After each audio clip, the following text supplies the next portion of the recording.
बहुत सारी वाइफ के यही सवाल हैं कि वो अपनी जो लाइफ है उसमें बहुत नेगेटिविटी फील कर रही हैं। सब अच्छा है, हस्बैंड्स भी अच्छे हैं, हस्बैंड्स नहीं मतलब हस्बैंड अच्छे हैं उनके, फैमिली अच्छी है, सब अच्छा है, बट स्टिल वो सेटिस्फाइड नहीं है। बहुत सेकंड थॉट्स आते हैं और घर में बिल्कुल डिप्रेशन का माहौल रहता है उनके। तो वो लोग क्या करें? ठीक है, मैं आपको दिखा दूँ, मैं आपको दिखा देती हूँ। ये प्लेट देना।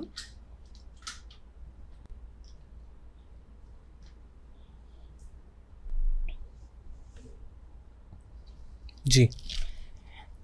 ये गाय के गोबर का उपला है, ठीक है, जिसे हम कंडा भी कहते हैं। ओके। गाय के गोबर का बनता है ये। कैमरा में भी दिखा दीजिएगा जी। इसके ऊपर इस तरीके से हल्दी से स्वास्तिक बना लीजिए। ओके। ठीक है, ये उपाय आपको किसी भी दिन करना है, किसी भी नवरात्रि से आप चालू करिए। आपको 5 माला पूर्ण करनी है। ओके। 5 माला पूर्ण करने का मतलब है कि आप चाहे एक दिन में वो 5 माला कर लीजिए, चाहे आप 5 दिन में 5 माला कर लीजिए। एक माला 108 मणके की होती है, तो आप चाहे एक दिन के अंदर 5 माला कर लीजिए, 108 × 5, या आप एक दिन में 108 करिए और 5 दिन में पूरा 108 × 5 कर लीजिए। ओके। ठीक है, और इस उपले के ऊपर आप जब वो माला करेंगे, मंत्र क्या है? मंत्र है जयंती। ओके। सिर्फ जयंती। ओके। ठीक है, आप जब जयंती जयंती जयंती जयंती आपने 108 आपने जो है पूरे के पूरे आपने जाप कर लिए, उसके बाद में जब आपका माला पूर्ण हो गई, आप इसके ऊपर थोड़े से चावल छिड़क देंगे। ओके। ठीक है, और एक पुष्प या पुष्प के कुछ आप पत्ते इसके ऊपर डाल देंगे। इस तरीके से आपका ये कंडा तैयार हो जाएगा। अब उसके बाद नवमी वाले दिन, रामनवमी वाले दिन, आपको इस कंडे के ऊपर थोड़ी सी गूगल, थोड़ा सा कपूर, 5 लौंग रखकर जला देना है। इसे पूरे को जला देना है। ओके। ठीक है, जलाने के बाद उसकी जो धूरी है वो आपको अपने घर में, पूरे घर में अच्छी से दे देनी है जी। उसके बाद जो इसकी राख है, जो इसकी भभूति है, वो आप किसी भी एक छोटे से डिब्बी के अंदर पैक करके रख लीजिएगा। प्लास्टिक की डिब्बी नहीं होनी चाहिए। बाकी आप किसी भी डिब्बी में आप उसको रख लीजिए, और उस भभूत का थोड़ा थोड़ा तिलक आप अपने हस्बैंड और अपने घर के सभी लोगों के ऊपर करते रहिए। आपको अगर ऐसा लगता है तो आपके घर का जो मुख्य द्वार है, आप एक लोटा ले लीजिए, उसके अंदर जल लीजिए, ये भभूति थोड़ी सी उसके अंदर डालिए, और डालने के बाद आप उसको अपने मुख्य द्वार पर अच्छी से सुबह सुबह अच्छी से डाल दीजिए उस पानी को, और थोड़ी देर बाद, घंटे भर बाद या 1.5 घंटे बाद, आप उस जगह को अच्छी से पोछा लगाकर साफ कर दीजिए। आपके घर से नेगेटिविटी भी जाएगी, कलेश भी जाएंगे, हस्बैंड वाइफ की जो भी प्रॉब्लम्स है उसमें भी आपको राहत मिलेगी, और धीरे धीरे धीरे धीरे करके आपकी परिस्थितियां ठीक हो जाएंगी। बहुत सारे बच्चे मुझसे ये पूछते हैं कि हमारी राशि के अनुसार कर सकते हैं क्या, ये हम कर सकते हैं क्या? तो देखो, जो भी भाव से, प्रेम से, भक्ति से करना चाहता है वो कोई भी व्यक्ति कर सकता है। उसमें मुझे कोई ना तो मेष राशि वाला चाहिए ना कन्या राशि वाला चाहिए। समस्या ये होनी चाहिए जो हम बता रहे हैं, और ये सबके ऊपर लगेगी। दूसरा, मुझसे बहुत सारे लोगों ने कहा कि क्या इन सब उपाय का कोई बैड इफेक्ट तो नहीं आ जाएगा, या ये हम करें इससे कोई बुरा तो नहीं हो जाएगा? तो सबसे पहली बात यह है, आप एक ईश्वरीय कृपा प्राप्त करने के लिए अगर कोई कार्य कर रहे हो तो वो आपका अरिष्ट कभी नहीं करती। मैं आपसे कोई डेविल की पूजा नहीं करा रही हूँ, मैं आपसे किसी शैतान को नहीं पूजवा रही हूँ, मैं आपको किसी पेड़ के नीचे जाके अंडे फोड़ने के लिए नहीं कह रही हूँ, मैं प्याज के छिलकों से आपको कोई उपाय करने के लिए नहीं कह रही हूँ, मैं आपको लहसुन से कोई उपाय करने के लिए नहीं कह रही हूँ, मैं आपको सात्विक चीज़ों से उपाय करवा रही हूँ। तो उसका आपके जीवन में बहुत अच्छा इफेक्ट आएगा ही आएगा। कब आएगा? चमत्कार एकदम से मैं तो नहीं कर सकती। जो लोग कहते हैं ना चमत्कार हो जाएगा और अभी हो जाएगा, करके देखिए तुरंत हो जाएगा, मैं आपको ऐसा कोई प्रॉमिस नहीं करती हूँ, क्योंकि हर किसी की अपने जीवन की एक कर्म योनि होती है जिसको वो निकाल कर आता है। आपने उन कर्मों में क्या जोड़ा, क्या घटाया, वो आप जानते हो। लेकिन बस मुझे इतना पता है कि आपके पास कितने भी बुरे भी कर्म रहे हों, चाहे वो आपके पिछले जन्म के हों, चाहे वो आपके इस जन्म के हों, चाहे आपने जाने अनजाने में किसी के साथ कुछ अरिष्ट कर दिया हो, आप अगर ये उपाय करेंगे तो आपके जीवन का पुण्य लेवल बढ़ेगा ही बढ़ेगा। और आपके जीवन में जो परेशानियां हैं वो चाहे 1% घटे, 5% घटे, पर घटेंगी। समय कितना लगेगा ये मैं गारंटी नहीं देती, पर आपको इसका असर मिलेगा, ये मैं गारंटी, श्योरिटी, वारंटी जो आप चाहें वो दे सकती हूँ। Hi, this your host Varun Wadhwa. ये आपको पता है, बट दूसरी चीज़ आपको नहीं पता है, नीचे सब्सक्राइब का बटन है जो फ्री है, आप दबा क्यों नहीं रहे हो? हम देख रहे हैं इतने सारे लोग ये वीडियोस देखते हैं, इतने सारे लोग ये डोंट टॉक्स हिंदी पॉडकास्ट को पसंद कर रहे हैं, पर सब्सक्राइब सिर्फ 17% लोगों ने किया है। तो अगर बाकी के लोग भी सब्सक्राइब कर देंगे तो हम शायद 1 मिलियन के ज़्यादा दूर नहीं रहेंगे। सो प्लीज़ हाथ जोड़ के रिक्वेस्ट है, अगर आपको हमारा कंटेंट पसंद आ रहा है, आपको हमारी मेहनत, डोंट टॉक्स टीम की मेहनत पसंद आ रही है, तो प्लीज़ इस चैनल को सब्सक्राइब करना कंसिडर करें और बेल आइकॉन जरूर दबा दें, क्योंकि हम हर वेडनेसडे फ्राइडे 9 PM शार्प आप लोगों के लिए एक बहुत ही बेहतरीन डोंट टॉक्स हिंदी एपिसोड निकालते हैं। और आपके जो भी सवाल हैं, जिन भी गेस्ट से सवाल हैं, आप नीचे दिए गए फॉर्म में पूछ सकते हैं। हम लोगों ने एस्ट्रोलॉजर्स अपने पास हायर करना शुरू कर दिया। सो आपकी सेवा में डोंट टॉक्स हिंदी पॉडकास्ट की पूरी टीम हाजिर है। राइट। ऑल्सो आई फील, ये मेरी ओपिनियन है, गलत भी हो सकती है, कि जब आप कुछ भी भगवान जी के लिए ऐसा करते हो, उपाय करते हो या कोई भी रेमेडी करते हो, कुछ भी अच्छे भाव से, आप चाहे सिर्फ एक फूल ही चढ़ाते हो, मे बी आपकी उस समस्या का आपको कोई सॉल्यूशन नहीं मिल रहा, बट वो ब्लेसिंग मिल जाती हैं और आपकी कोई और उससे भी बड़ी परेशानी जो आने वाली होगी वो भी टल जाती है। बिल्कुल। सो सिर्फ इतने भी ग्रीडी मत रहो कि लाइक ये कोई इक्वेशन नहीं है कि आपने जाके पैसे दिए और आपको उसका सामान मिल गया। ये ऐसा नहीं होता। ये ऐसा है कि आपने अपनी पूरी भावना डाल दी और भगवान ने, आप शायद कह रहे थे मेरे को गाड़ी चाहिए, पर भगवान ने आपके लिए कोई बंगला तैयार कर दिया हो, बस उसमें थोड़ा टाइम लगेगा आपके एफर्ट्स के अकॉर्डिंग।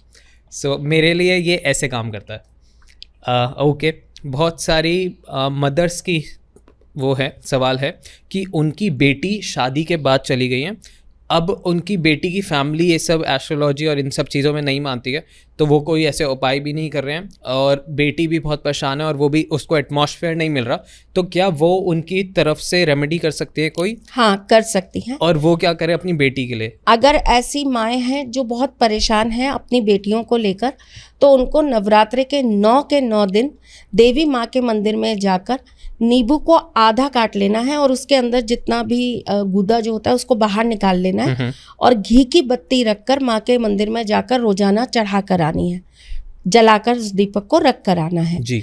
एक तो ये उपाय करना है। और दूसरा, उनको अपने ही घर में 2 दिए ले लेने हैं। जो एक दिया है उसके अंदर उनको थोड़ा सा चीनी भर लेनी है और ऊपर वाला जो दिया है उसके अंदर उनको घी डालकर, बत्ती लगाकर 2 लौंग उसके अंदर डाल देनी है और माँ की सुबह शाम आरती करनी है। और आरती के बाद आपको जब माँ को पुष्प चढ़ाने हैं तो पुष्प चढ़ाते वक्त आप अपना नाम बोलिए, अपनी बेटी का नाम बोलिए, आपकी मनोकामना बोलिए और माँ को बोलिए कि आप भी माँ हो मेरी तरह और आप भी मेरी बेटी की जो परेशानी है, पीड़ा है, उसको आप समझ सकती हो। तो आप उसकी इस परेशानी को निवारण करने के लिए या इस परेशानी को दूर करने के लिए आप आशीर्वाद दीजिए और ये जल्दी से जल्दी ये दिक्कत हमारी दूर हो जाए, उसके लिए आप हमको आशीर्वाद दे दीजिए। ऐसा 9 दिन आप रोजाना कर लीजिए, आपको कोई ना कोई उस परेशानी का हल ज़रूर मिल जाएगा। परफेक्ट। जय माता दी। जय माता दी। ओके, बहुत सारे सवाल हैं ये इससे रिलेटेड, बहुत सारे पेरेंट्स का भी है और जो लोग आपस में जूझ रहे हैं उनका भी ये सवाल है कि उनको शादी के लिए अच्छे वर और वधू कहते हैं ना, वो नहीं मिल रहे हैं, तो वो कैसे ढूंढें और क्या करें और क्या उपाय करें कि उनको एक अच्छा रिश्ता मिल जाए? अच्छे वर मिले या अच्छी वधू मिले, उसके लिए सबसे पहले तो बहुत ज़रूरी है कि आप किसी भी देवी माँ के मंदिर में जाकर पंचमी, छठी और सप्तमी ये 3 तिथियों पर या तो फादर भी कर सकते हैं, मदर भी कर सकती हैं, या वो बच्चा स्वयं कर ले जिसका विवाह होना है। तो वो ये 3 तिथियों पर जाकर माता रानी के मंदिर में श्रृंगार का सामान चढ़ा दे। जैसे कि मेहंदी हो गई, चूड़ी हो गई, बिछिया हो गई, बिंदी हो गई, सिंदूर हो गया, ये चढ़ा दे। और वहाँ पर ही माँ के सामने मन्नत मांग ले कि मेरा ये विवाह जैसे ही हो जाता है या मेरी बच्चे का विवाह हो जाता है तो हम आकर आपके यहाँ पर 16 श्रृंगार चढ़वाएंगे। मन्नत मांगे, ऐसी मनोकामना मांग लेनी चाहिए तो आपका कार्य शीघ्र अतिशीघ्र जरूर हो जाएगा। एक और छोटी सी चीज बता देती हूँ आपको इसी के अंदर। नवरात्रे जो होते हैं वो छठी की रात्रि से सिद्ध होना चालू होते हैं। पंचमी की रात्रि तक सिर्फ हम जाप कर सकते हैं। छठी की रात्रि से हमें उनके फल प्राप्त होने वापस चालू होते हैं। और जितने भी विशेष उपाय होते हैं वो छठी, सप्तमी, अष्टमी, नवमी, ये 4 ही रात्रि में किए जाते हैं। ये बहुत गुप्त चीजें हैं। तो छठी, सप्तमी, अष्टमी या नवमी, चारों रात्रियों में से किसी भी रात्रि में रात को बैठकर ऐसी बच्ची को या बच्चे को जिसकी शादी नहीं हो रही है, तो ऐसे बच्चे या तो स्वयं कर लें, अगर वो स्वयं नहीं कर पाते हैं तो उनके मदर फादर जो हैं वो उनके नाम से कर सकते हैं। उन्हें दुर्गा सप्तशती के 5वें और 11वें अध्याय का पाठ करना चाहिए। और कम से कम उनको 9 बार इस पाठ को करना चाहिए। जैसे कि सप्तमी की रात्रि को कर रहे हैं तो सप्तमी की रात्रि को 9 बार इस पाठ को कर लें। अष्टमी की रात्रि को कर रहे हैं तो 9 बार इस पाठ को कर लें। यानी कि एक अध्याय जो है वो 9 बार और दूसरा अध्याय जो है वो 9 बार, 18 बार उनको टोटल इसको पढ़ना है। राइट, आप समझ गए मेरी बात जी? कैसे समझाया मैंने? 2 अध्याय बताए, प्रत्येक अध्याय को आपको 9 बार पढ़ना है। ठीक है, क्लियर। तो एक अध्याय 9 बार और दूसरा अध्याय 9 बार, यानी कि 18 बार आपको उस अध्याय को पढ़ लेना है, जो भी रात्रि आप चयन करें। और उसके बाद में आपको माँ के चरणों में थोड़े से चावल और पुष्प चढ़ा देना है और माँ से प्रार्थना करनी है कि हमारी ये मनोकामना है, इसे आप शीघ्र अतिशीघ्र पूर्ण करें। परफेक्ट, जय माता दी। एक मेरी पर्सनल समस्या है जो मैं चाहता हूँ आप सबको बोले और डांट भी दीजिए थोड़ा, क्योंकि मैं बचपन से देखता आ रहा हूँ और मेरे को ये हमेशा इरिटेट करता था। इनफैक्ट हम सबको जो भी ये देखते हैं, बहुत सारे लोग ये कर रहे हैं और जाने अनजाने में करते हैं। क्यों करते हैं मेरे को नहीं पता। बहुत सारे लोग खेतरी अपने घर में रखते हैं, पूजा पाठ करते हैं बहुत अच्छे से, बिल्कुल जैसे कि घर में एक नया मेहमान आया और उनको सारी खातिरदारी होती है। उसके बाद जब खेतरी विसर्जित का टाइम आता है, जब प्रवाहित करने का टाइम आता है, तो आई हैव सीन कि हम भी जब खेतरी प्रवाहित करने जाते थे तो हम लोग तो प्रॉपर अच्छे से उनकी पूजा के साथ सारा ऐसे जो भी रिचुअल्स होते हैं मम्मी करती हैं। बट आई हैव सीन जो बहुत सारे लोग ऊपर, मैंने मोस्टली ITO पे देखा है, यमुना जी में लोग विसर्जित करते हैं। मेरे को नहीं पता आप कौन से शहर में और वहाँ पे कैसे किया जाता है, बट लोग बाइक रोक के, गाड़ी रोक के पुल के ऊपर से ऐसे छोड़ रहे होते हैं और वो ऐसे जाती है। वो बहुत डिस्टर्बिंग लगता है मेरे को कि ऐसे। अब ये तरीका सही है, गलत है, क्या है क्या नहीं, आप एक बार बताइए।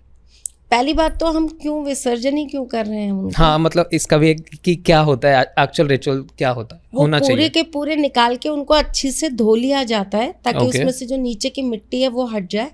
और हम तो वो जो मिट्टी होती है उन्हीं को गमलों में डाल देते हैं और उसी में पौधे उगा लेते हैं। ओके, तो वो विसर्जित नहीं करना चाहिए, बहते जल में नहीं डालें? हम तो नहीं करते हैं, हम तो इसी तरीके से उनको अपने घर में आशीर्वाद के तौर पे रख लेते हैं।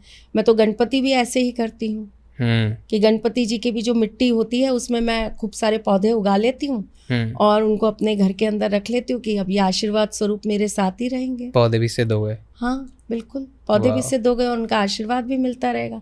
साक्षात पूजा है मैंने 9 दिन उनको, रोजाना मैंने उनकी सेवा करी है, उनके सामने अनगिनत मंत्र करे। राइट, तो मैं अब उनको जाकर ऐसे क्यों विसर्जित कर दूं? और विसर्जित ही करना है तो मेरे घर में विसर्जित कर देती हूँ, कोई दिक्कत नहीं। विसर्जन तो घर में भी हो जाता है ना, मंत्रों से ही तो विसर्जन कर देते हो ना आप। जब उनको तोड़ते हो और सब कुछ करते हो तो मंत्रों से विसर्जन कर लेते हैं। फिर वो जो होता है उसमें से कुछ हम कानों पे भी लगाते हैं, कुछ हम बांध के अपने गले में भी रखते हैं, अलमारी में रखते हैं, तिजोरी में, पर्स में रखते हैं। बाकी का जो होता है उसको हम अच्छी से धो देते हैं। धोने के बाद धागे में लपेट के उसको लाल कपड़े में बांध कर या तो घर के मुख्य द्वार पे लगा देते हैं। ओके, जिन लोगों के पास छत है तो वो लोग छत पे भी बांध सकते हैं अपनी पे, और नहीं तो आप अपने घर के किसी भी ऐसे स्थान पर सुरक्षित रख दीजिए जहाँ पे गलत सलत हाथ ना लगे, वो तो बरकत है आपकी। फिर आप कभी जब किसी तीर्थ पे जाते हैं या आप किसी सिद्ध स्थान पर जाते हैं, तो आप वहाँ के मंदिर के परिसर में उनको रखाइए, वो भी एक समय के बाद, 6 महीने 8 महीने ऐसे। जब उनकी, मैंने कहा ना, जो भी चीज़ आप रखते हो उसकी ऊर्जा एक समय के बाद धीरे धीरे धीरे करके खत्म होने लगती है। तो फिर जब 6 महीने 8 महीने बाद जब उसकी ऊर्जा खत्म हो जाती है, तब आप रख कर आइए। ओके। सो बट अब जैसे बहुत सारे लोग होंगे, आपने ये बताया बहुत सारे लोग ग्रेजुअली चेंज नहीं होंगे, या कोई जैसे किसी के घर में कोई हस्बैंड देख रहे हैं तो वो कहेंगे वाइफ को, बट वो फिर कहते हैं नहीं हम तो जो कर रहे हैं वही करेंगे। तो जो कर रहे हैं उनको तो ये बिल्कुल नहीं करना चाहिए ना, जो एकदम से ऐसे नहीं, छोड़ तो रहे हैं। आप वो मत करिए ना, आप उनको पूरा निकाल लीजिए। और जैसे मैंने बताया, आप उनको नीचे से अच्छी से पूरा धो लीजिए, उनको एक धागे में बांध दीजिए और मिट्टी जो है वो अलग कर लीजिए और खेजी जो है वो अलग कर लीजिए, और उसके बाद जाकर फिर दोनों चीज़ें विसर्जन कर दीजिए तरीके से। तरीके से, that's the important word. Okay, moving वो ऑन। तरीका सिखाते सिखाते तो मैं बदनाम हो गई हूँ। आप ही के पॉडकास्ट में किसी ने लिखा ये बहुत ज़्यादा रिजर्ड हैं, हाँ। और इनके हिसाब से चलें तो ज़िंदगी नहीं जी पाएंगे। तो भाई मैंने अपने आप से पूछा कि मैंने कैसे जी ली ज़िंदगी? मैंने जी नहीं किया, मेरे बच्चे जी नहीं रहे। और मेरे यहाँ तो बच्चे, इतने अनगिनत बच्चे, इस बात के लिए वो मुझसे रिक्वेस्ट करते हैं कि आप हमें अपने पास रख लो। मेरे पास कितनी मम्मियाँ हैं जो आके कह रही हैं कि छोटे छोटे बच्चे हैं, 5 साल के, 10 साल के, 8 साल के, कि आप प्लीज़ माँ इसको अपने यहीं रख लो, अपने ही गुरुकुल में रख लो। तो मैंने एक बार सोचा भी था कि मैं वरुण से कहूँगी, वरुण इनको एक बार पूछो तो सही मैं रिजिड कैसे हूँ, मुझे पता तो चले, क्योंकि मैं नियम कायदे से चलने की बात कहती हूँ, क्योंकि मैं अपने धर्म के अनुसार होने की बात कहती हूँ, तो मैं रिजिड हूँ। नहीं, आई गेस आप वाइज हो और हम लोग सो आई फील, देखो मैंने इनको ज़िंदगी जीते हुए भी देखा है, एंड आई बेट कि ये बहुत सारे लोगों से बहुत सात्विक और बहुत अच्छी और बहुत like I can look forward कि मैं भी ऐसी ज़िंदगी जीना चाहूँ। अब आई डोंट नो आपका कैसा है कि आपको क्या, और मुझे ज़िंदगी से बहुत प्यार है और मैं ज़िंदगी बहुत अच्छी से जीती हूँ। Right, and that's why I bring more and more कि इनके लाइक अभी भी मेरे को इतने सारे पॉडकास्ट करने के बाद लगता है कि सिर्फ 1 या 2% ही मैं बाहर निकाल पाया हूँ। तो अभी बहुत सारे और बनाऊंगा जब तक मैं बिल्कुल ऐसे सारा, जितनी आपने सालों की मेहनत, तपस्या और सारी ऊर्जा इकट्ठी करी, आई वांट ये सब ऑडियंस में मैं माध्यम बन पाऊँ और लेके जा पाऊँ। नवरात्रि में बहुत सारी चीज़ें सिद्ध की जाती हैं जी, जैसे कि गोमती चक्र सिद्ध किए जाते हैं, ओके, जैसे कि कमल गट्टे सिद्ध किए जाते हैं। अब जिनके घर में फाइनेंशियल बहुत प्रॉब्लम चल रही है, हाँ, उनके लिए मैं आपको कमल गट्टे का एक छोटा सा उपाय बताती हूँ। कमल गट्टे को आप अगर 7 दिन तक, नवरात्रि के 7 दिन तक अगर आप महालक्ष्मी के मंत्रों के साथ सिद्ध कर लेते हैं, कितने कमल गट्टे, या तो 7 या 9 या 11, ओके, ठीक है जी, आप सिद्ध कर लेते हैं, यानी कि आप रोजाना बैठ के स्वच्छ रात को नहा धोकर सात्विक रहकर, नो लहसुन नो प्याज, कोई बुरी चीज नहीं, ठीक है, नॉनवेज और ड्रिंक तो सोचना ही मत जब मैं लहसुन प्याज ही मना कर रही हूँ, राइट, ठीक है, बहुत सात्विक रहकर, मन वचन और कर्म से किसी का बुरा ना चाहकर, किसी के बारे में कुछ अपशब्द ना बोलकर, किसी की बुराई ना कर कर, किसी के लिए कटु शब्द ना निकाल कर आपको ये व्रत पालन करना पड़ेगा। व्रत पालन के बहुत सारे नियम होते हैं। लोग कहते हैं हम तो व्रत करते हैं, हम तो ऐसा करते हैं, और शाम को बाहर बैठ के 4 लोगों की चुगलियां कर रहे हो, गाली गलौज कर रहे हो, लड़ रहे हो, तो वो व्रत तो खराब हो गया। राइट, व्रत केवल एक तरीके से नहीं होता ना बेटा, व्रत की तो बहुत सारे नियम हैं, तो वो नियम तो आपको अपनाने ही पड़ेंगे ना करने के लिए। तो जब हम 7 दिन तक पूर्ण नियम पालन के साथ हम जब ये कार्य कर लेते हैं, और 9वीं वाली रात्रि में, जी, है ना, लाल कपड़े में कमल गट्टे रखकर, थोड़े से चावल रोली लगाकर आप उसे बांधकर अपनी तिजोरी में स्थापित कर देते हैं, तो आपको धन का अभाव कभी नहीं रहेगा। वाओ, लवली, कर लीजिए जिनको ये समस्या हो रही है। एक होता है इंद्रजाल, हाँ, है ना, नवरात्रि में इंद्रजाल को सिद्ध किया जाता है। बहुत सारी चीज़ें सिद्ध होती हैं नवरात्रि में। अगर आपको कोई विशेष चीज़ है जो आपको सिद्ध करी हुई चाहिए तो आप हमसे भी प्राप्त कर सकते हैं, मंगा सकते हैं। ओके। अपनी समस्या के अनुसार जो चीज़ें आपको चाहिए तो आप बोल सकते हैं, तो हमारे यहाँ तो सिद्ध होता है, कोई ना कोई हम लोग तो करते ही हैं, तो आप हमसे भी मंगा सकते हैं। लेकिन अगर आप स्वयं भी करना चाहें तो आप नवरात्रि में सिद्ध कर लीजिए अपनी सामग्रियाँ और उनको आप विशेष रूप से अपने जीवन में यूज़ करना चालू करिए, तो आपको उसका इफेक्ट ज़रूर आएगा। ओके। श्री यंत्र ज़रूर सिद्ध करिए नवरात्रि में। कैसे करना होता है जो खुद करना चाहें? रोजाना आपको सिंदूर श्री यंत्र के ऊपर डालते हुए आपको या तो माँ लक्ष्मी के किसी मंत्र का जाप करते रहना है, या आपको माँ का स्मरण करते हुए श्रीम श्रीम श्रीम मंत्र का पाठ करते हुए 108 बार सिंदूर चढ़ाना है। राइट। 9 के 9 दिन आप ये काम करेंगे। हाँ। ठीक है। उसके बाद आप एक लाल कपड़े के ऊपर उसे अपने मंदिर में स्थापित कर लेंगे। नाइस। Okay, perfect. जय माता दी।